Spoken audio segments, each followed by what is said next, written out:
I've got my daughter, she does like the Irish dancing and stuff. And then me and her are in this like kind of little battle of trophies. So she's always winning her fascias and getting trophies. And then she come back with a couple and then, oh, Daddy, I've got more trophies than you now. So I'm like, right, wait till my next competition. Welcome back to Irish Strength. I'm privileged to be joined by none other than Gavin McNamee, who is the new world's strongest man in the under 90 kg. Thanks very much for joining me, Gavin. Thank you, Mark. Thanks for having me. No problem. Has it sunk in yet that you're actually world's strongest man? It's just one of those things. It's like I do one competition and then I'm just locked in for the next one. Like you enjoy it for a day or two, or most competitions or titles that I win. I plan on celebrating, but I never really get the chance, like, because I'm just straight in prep for the next competition. And so when you won World's Strongest Man, were you a little bit in shock after it, or was it just like you say, was it just straight out of your mind and into the next project? So that's going into it, obviously, with the first event, like the press medley, always my bad event. I messed up my wrist a bit, so I was cautious. Like I thought I was going to zero the event, and if I had zeroed it, obviously I probably wouldn't have made the top 10. Maybe I would have because I had 3 event wins, but it's hard to tell. But I definitely wouldn't have won. So it was like the goal was I trained those other 3 events as best I could. And I didn't really train the events for the finals because the main goal was just make the final. And then those 2 events, they weren't too bad for me anyway, which all showed in the end up anyway. And then we spoke a little bit about this, didn't go into too much detail. There was a lot of sort of turbulence, I called it in the interview there with Rhiannon today, that between the athletes and the organizers, where some of the athletes are sort of pushing for more money to be put into the prize pot for the athletes. How do you feel about it? And as a winner of your category, how did you come out of it, like, financially? Well, like there was talks of obviously making the money better this year, but in a way there was more, but they brought in more categories. But that's a whole other subject. But like with what I got, it probably wouldn't have even, only that I done like a fundraiser competition and loads of sponsors helped out to do a big raffle for myself to pay to get there. It wouldn't, what I got wouldn't even have covered flights and hotel for the week and everything else. Like, and do you sort of see that as a problem going forward and possibly holding back the sport from actually growing when the world's strongest man in your category is barely breaking even and sort of having to get outside sources of income just to go to these competitions? That's one of those things as well. It's like, unless you're actually doing the world class competitions or winning, it's very hard to even get sponsors or people to help you to pay for the costs.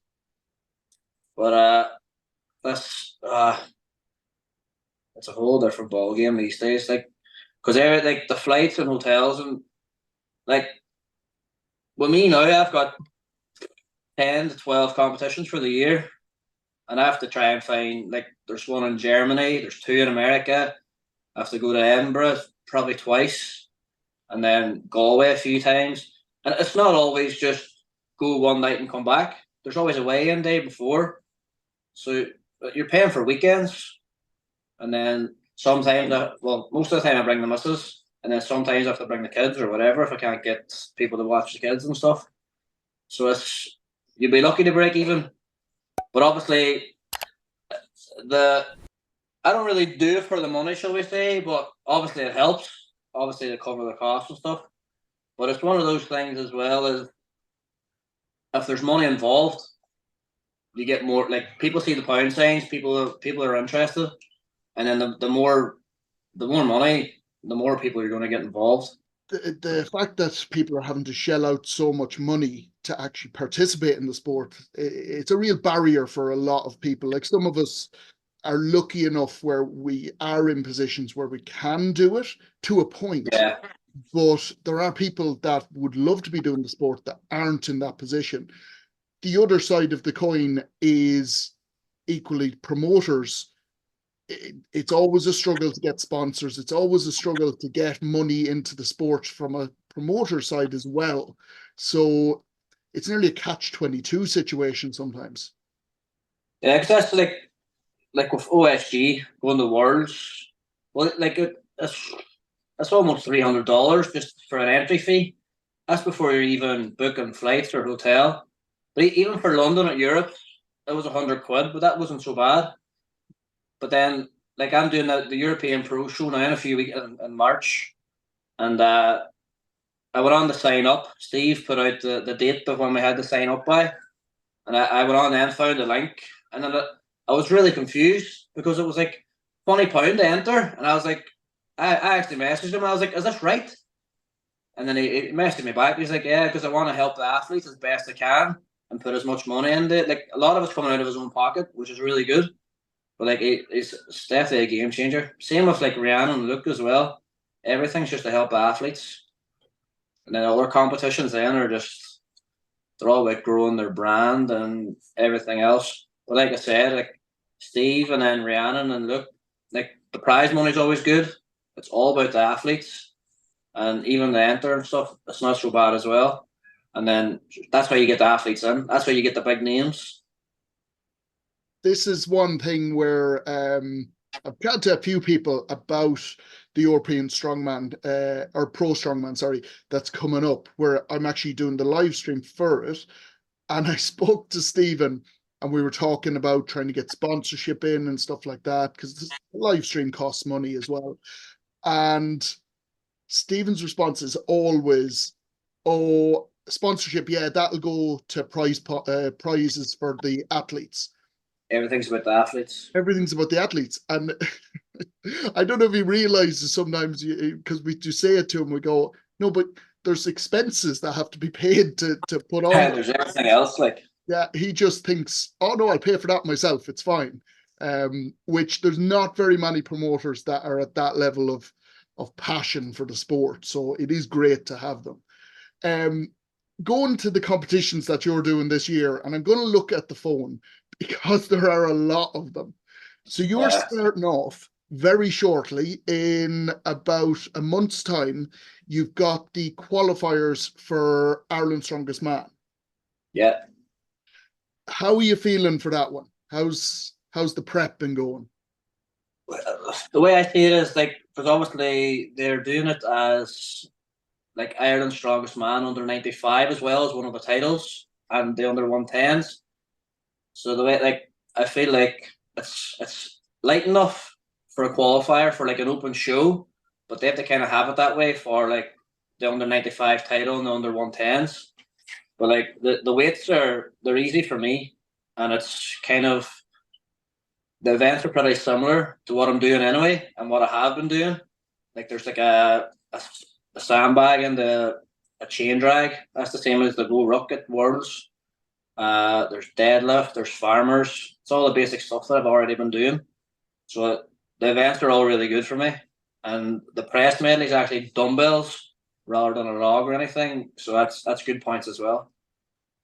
And because we'll get into some of the other comps, because there's quite a few of them, the big comps that are coming up. But I did want to ask you this, where because you've got so many comps and some of them are in a very short space of time, you obviously are trying to peak for certain competitions, the biggest ones or the toughest ones for you. Is something like the qualifier for Ireland's, do you incorporate that into your training as sort of like a training day, an event day, in the idea that it will prepare you for some of the bigger challenges later on? I like to do them kind of competitions anyway, just because it's just that I kind of grow the Irish side of things. And then even with the events and stuff anyway, the events are like my main focus now, short term, is the European Pro Show in Edinburgh. And it's all similar kind of events. You know, you've got the farmers. There's obviously a deadlift. Like there's a bit of sandbag stuff in on there as well, and stones. It's all pretty similar events, and it's the same then with a couple other competitions. So I think I don't know whether maybe promoters have kind of got in touch with each other and are working together to make sure like none of the shows are clashing. But all the events are pretty similar. So it's the main focus is European Pro Show, and the rest of those all have similar events. So I'm just peeking the basics. This is one thing with the sort of connections between the three main promoters, I suppose, that are dealing with the comps that you're going to be doing, or a lot of them anyway, is Chaos, Stephen up in GBA, and Matty, who work very closely together and are very, very sort of aware that the athletes have to do all these shows or want to do all these shows. So they do try as much as possible to make it as athlete friendly as they can. The next show that you've got coming up after the Ireland's qualifiers is the under 120s, the OSG down in Galway. How tough is that? Because what's the body weight at the moment for yourself? Sitting just under 94, so I'm sitting about 93 and a half. So I'm sitting fairly light, about what I usually be. Will you try and put on any weight for that? I know you generally just stay around that weight and you're happy enough there, but are you going to try to put on a little bit? Trying to think. No, I didn't, no, because I've got the European Pro Show is the weekend after. So as soon as I finish the 120s, I'll be straight on the water loading and focus on getting the weight down then for the weekend after. So I'll not be able to put on any weight. Like, wouldn't be a good idea. That's going to be I'm going to say a tough week, but it's going to be a tough month because you've got the 25th, then you've got the next weekend, the 2nd and the 3rd, you're over to Edinburgh. And then the end of March, the 30th, you've got OSG Ireland's Strongest Man down there for the weight categories. Yeah. Wow. Like, busy boy. Are you very busy? Are you worried at all about the body holding up? Do you have any niggles or any injuries that you're a bit nervous of? A few little niggles, but they're easy to work around. But that's the main focus this year now is because I didn't do any recovery last year, no sports massages or even like ice baths or anything like that. So the main focus this year is to make sure I'm doing that, especially with so many competitions on and they're all like kind of close together. It's just to kind of make sure that I'm fresh for each competition, especially those three that are a week after each other. Yeah, I think you might deserve a rest after that. You won't get a long rest, but you might deserve a little bit. I think the next one then might be April or June or something. No, May. Well, I think there's one April, May, and June. Yeah, so it's nearly every month. You've got the record breakers, which I think you're still. Are you definitely going to go for a record, or are you unsure? Because that's the Matty had obviously put up then that the last event for the OSG Ireland is going to be a max stone. So I was actually going to go for a max stone at the record breakers, but obviously I'm feeling good in stones as it is. So I'll just Matty's got like all the right weights and the stones there. So I'll just push to do it at the under 90 show. Yeah, makes sense, and it'll put on a good show as well for the spectators. That was the main thing. And then you've got, of course, in May, you've got Ireland's Strongest Man. In July, possibly Chaos Classic. Then OSG Europe's, PSL under 90s. And then, of course, World's Strongest Man again over in the US. That is a very, very busy schedule. Busy schedule and a very expensive one as well.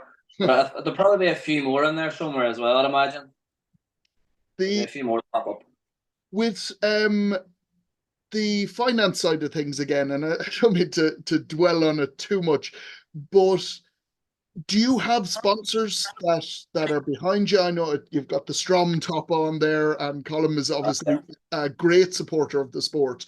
But are there any other sponsors that are in there as well? Obviously, I've got Strength Shop helping me as well, but the main sponsors I have just more so for like kit and supplements and like clothing and stuff. But you're not getting many sponsors that'll actually help pay for your like flights and accommodation and everything like that. But that's why I would try to get like local sponsors for that. Because obviously there was a scaffold company I used to work for back home. He helped me last year whenever I went to Galway for the weekend, and he paid for the hotel for me for the weekend. So that's what I'll try and do this year now, is try and get a few bigger businesses back home. Try and see if they want to sponsor me, just like pay for a flight or pay for a hotel or what, as little, everything, every little helps, so they say. Pay for dinner one night or something. Oh yeah, You'll take anything. buy me a breakfast. I'm not fussy. And recently, I believe that you have changed coach, or you've moved away from the coach that you did have. Is that true? Have you switched up your coaching? I was obviously I signed up with James Morley. It was after I won Worlds. He approached me, and he was talking about he would sponsor me with nutrition for this year. So I was like, yeah, happy days, because it's definitely something that I'm looking to really crack down on this year as well, because that's obviously going to help with recovery and everything else.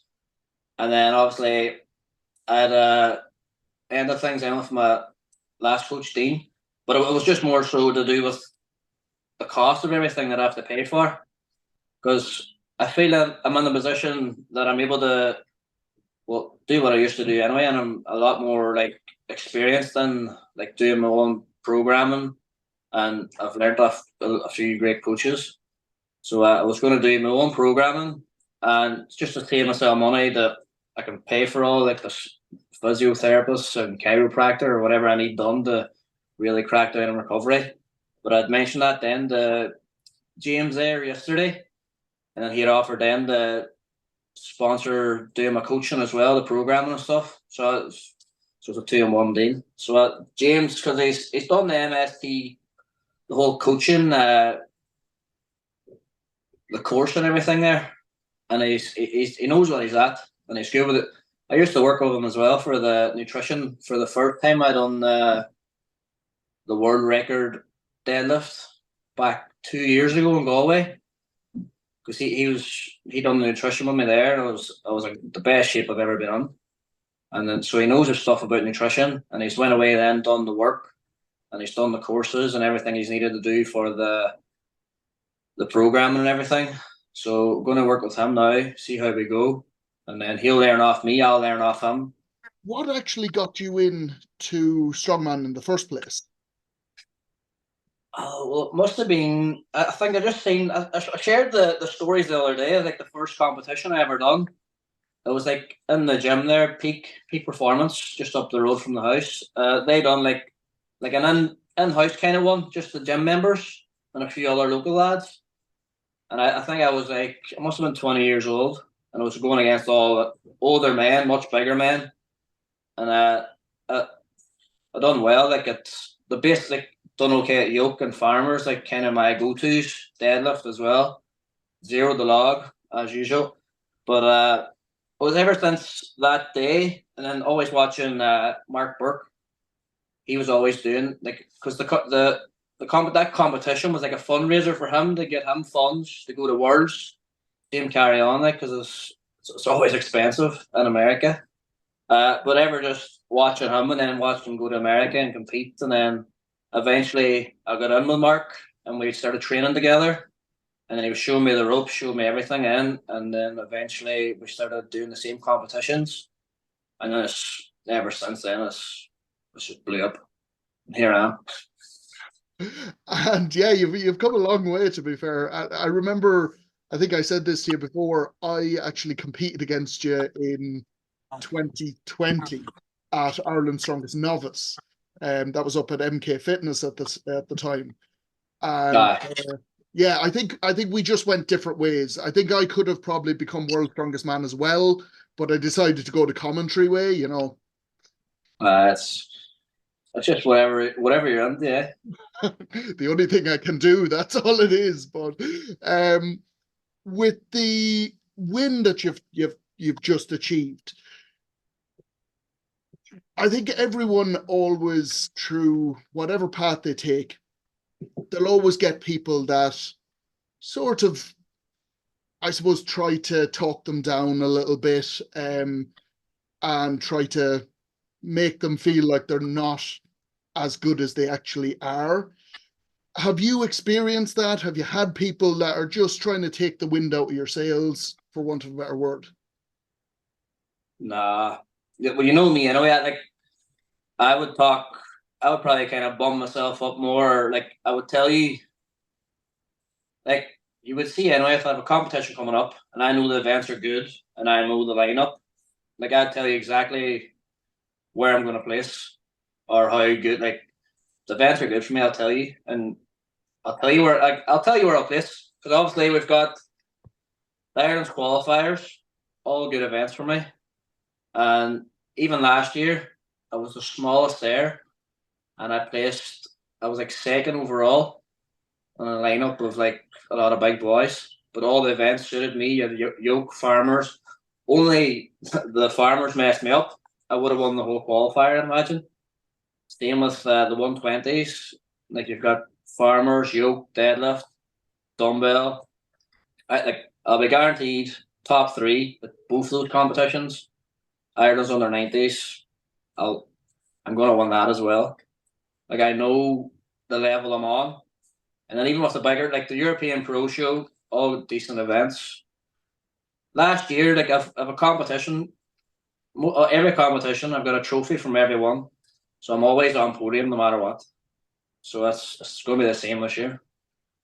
The that you mentioned it there, the European Pro, that's the lineup for that is incredible.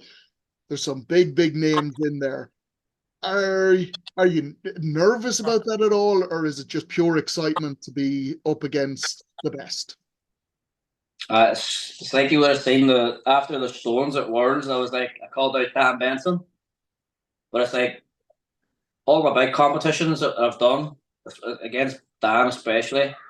It's like us here kind of in our own little zone. We kind of like do our warm ups together and stuff because I think if out of all the 90s, I haven't beat him yet, but like us two are very similar bar pressing, but everything else is pretty similar, and we're around the same level on everything else. So I just kind of stick with him, he sticks with me, and then we kind of get those, we like vibe off each other, and we smash every competition like. But it's like I know that's what it says to him anyway. I'm not sure if he is doing the European Pro Show. His name's there. It depends if he's recovered or not. But it's definitely, if he does show up, and then you got Ben Donnan as well. That's what I was saying. Like that's three of the best deadlifters under 90 in the world. So it'll be good to see what kind of numbers are going up. But I'd imagine it'll be me and Dan anyway. Will be on podium. But the goal is I need to beat Dan to really prove that I'm the best. And is there a little bit, because now you're world's strongest man, is there a little bit of sort of pressure or added pressure to it now, where there's sort of the weight of expectation? I know you're quite a chilled, laid back sort of person, so it might not even bother you, but do you feel that expectation a little bit? Well, it's like, see with the Chaos Classic last year, it was like I was kind of like a few people had me favorite, and they were saying that one of the best movers that I was going to win the farmers and whatever. But I think that was probably the only day that the pressure kind of got to me, because I flopped on the farmers, ripped my hand open, so I couldn't really go 100% on the rest of the events. And I think that was the only day that the pressure got to me. And then ever since, it was like just any event I've had farmers or power stairs at the Europes and stuff.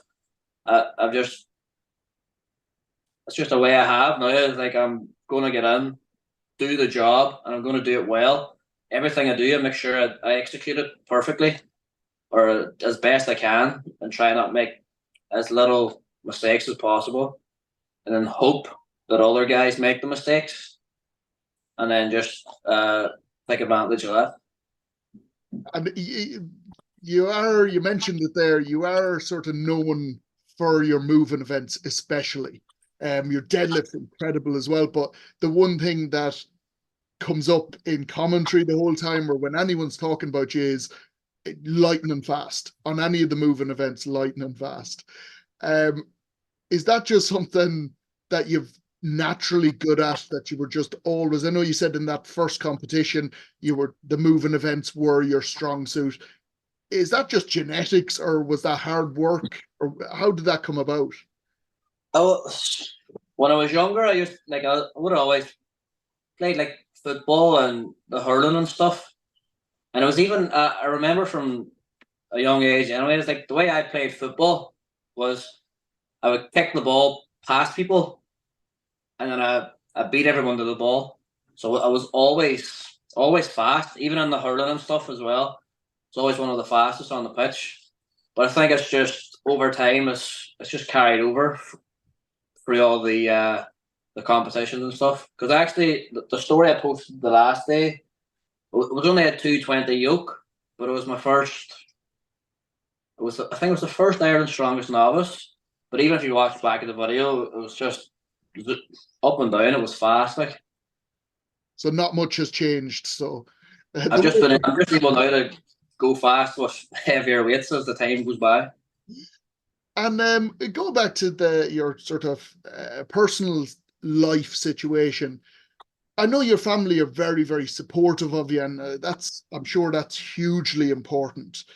To have that sort of network behind you, how much easier does it make taking part in Strongman if you have those sort of people behind you? It makes all the difference, really, like, because especially when going to competitions and all, and if they're coming with me, they're excited to do it or just come and watch as much as I am to go and compete. And it's like, see, we're winning the trophies and stuff. Like, I've got my daughter, she does like the Irish dancing and stuff. And then me and her are in this like kind of little battle of trophies. So she's always winning her fascias and getting trophies. And then she come back with a couple. And then, oh, Daddy, I've got more trophies than you now. So I'm like, right, wait to my next competition. But it's, it's especially with like the competitions where we're traveling all the way together. And then we try and turn it into like a bit of a holiday as well at the same time. Make the most out of the comps. And to be fair, I'm sorry, but we all know Irish dancing is way more impressive. So, because I can't dance either. We haven't seen you dancing after any of the wins. Oh, you don't want to either. Is that not coming? Sean Diver does it the whole time. Even if we don't ask him, he does it. So he can make up for doing it for me then. He doesn't win anything anymore. So it's oh, that I'll cut that. Sean, I'll cut it. No, we'll not cut that because we'll see how he gets on then on the 120s as well. But going into this year, what is the main targets? I imagine it's to win Worlds again, but is there other targets in there as well? I don't know. It's all going to be over time as well. Like, I just want to be like remembered as one of the best under 90s, like to come out of Ireland. That's kind of like a long term goal because I was going to do the 105s at Ireland's, but obviously doing the max stones, so I'm going to drop to 90. But it's like the same with like no Pal Dwyer won Ireland's strongest man so many years in a row.